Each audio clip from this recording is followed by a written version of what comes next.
Hi, I'm Alex, and I'm an ecologist with Friends of the Mississippi River. And a couple months ago, we had a prescribed burn here on the prairie at Ole Olson Park in North Minneapolis.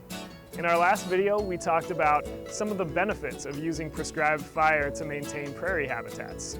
And here at Ole Olson, we're using it to keep invasive and annual weedy plants out of the restoration and to keep woody plants from encroaching as well. This gives native grasses and wildflowers more room and more nutrients to grow. So we're back here today at Ole Olson Park to look at some of the effects of that burn. So as expected, we now have far fewer invasive and weedy annual plants in the restoration. But maybe more importantly, many of our native grasses and wildflowers are really blooming and producing seed, which is going to help keep maintaining this prairie and keep it robust.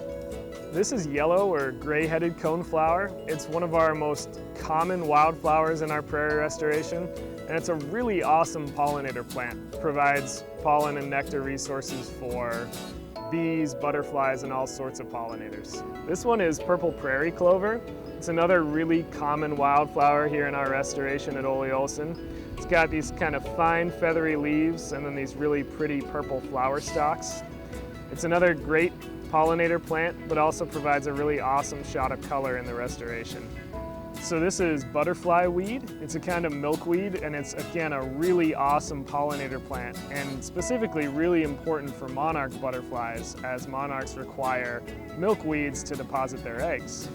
So we've got a few different grass species here in the restoration at Ole, and this is really one of my favorites. It's called side oats grandma. It's a shorter dry prairie grass species, and all the seeds actually hang off one side of the inflorescence here. So this is another grass species we have here in the restoration. It's a close relative of the side oats grandma that we just saw, and this is called blue grandma. And you can see the seed heads are sort of more tightly clustered along the stem there.